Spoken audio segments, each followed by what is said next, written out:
Founder of OMNE Paranormal Society. We started about 2 years ago. Just got a group of friends together that's really interested in paranormal, and here we are.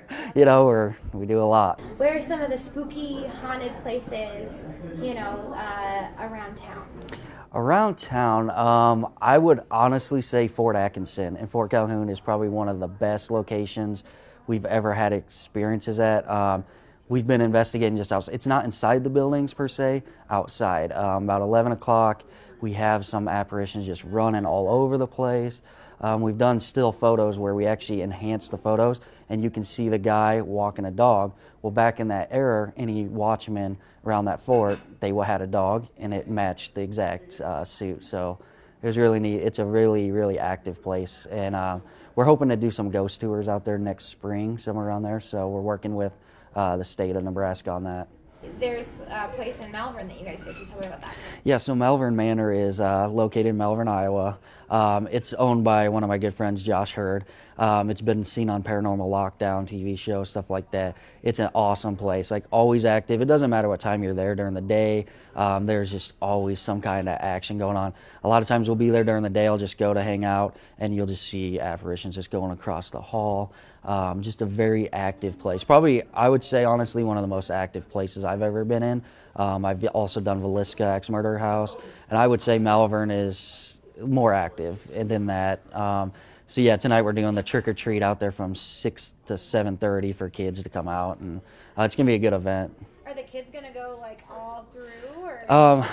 Due to liability, we're just going to have them come in the front door, go through the lobby. So they actually will get to see the lobby, and then out the other door. So, get all the free candy. Kids love that. We'll probably be in costumes too. So Paranormal stuff in general. Why do you think it's getting more and more? It seems like every Halloween it's getting more and more popular. Why do you think that is? Yeah, I think it's just because there is so many people out there right now that is doing it. It's becoming more of a science type thing where people are actually recognizing that this is true. When we started 2 years ago, there wasn't hardly any teams, and now they're just popping up all over the place, which is good because to me, the paranormal community needs to stick together and work together because we're never going to prove that this stuff exists without each other, and I think everyone's evidence comes together, and it's great. We team up with the Damn Ladies of Paranormal, and they've been awesome with us too.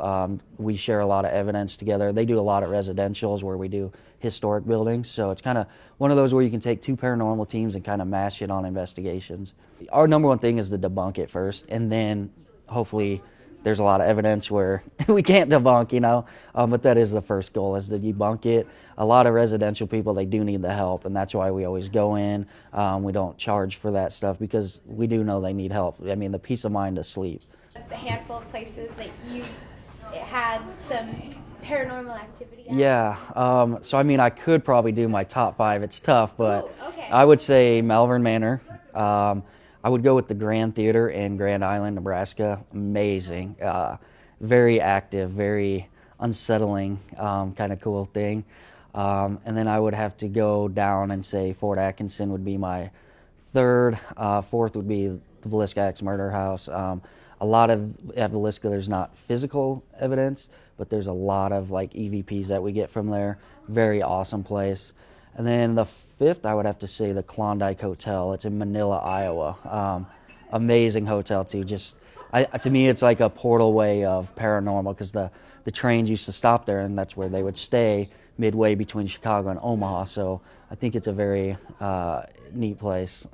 In your experience, Hummel Park, haunted, yes, no? The stories I've heard, I've never done Hummel Park just because a lot of paranormal you want to do at night. It is kind of an unsafe place at night. So I'd say if you're going to go in there, get a security guard, stuff like that, because we all know, in Omaha that there's been a lot of stuff that's happened there. So it's kind of one of those unsafe places.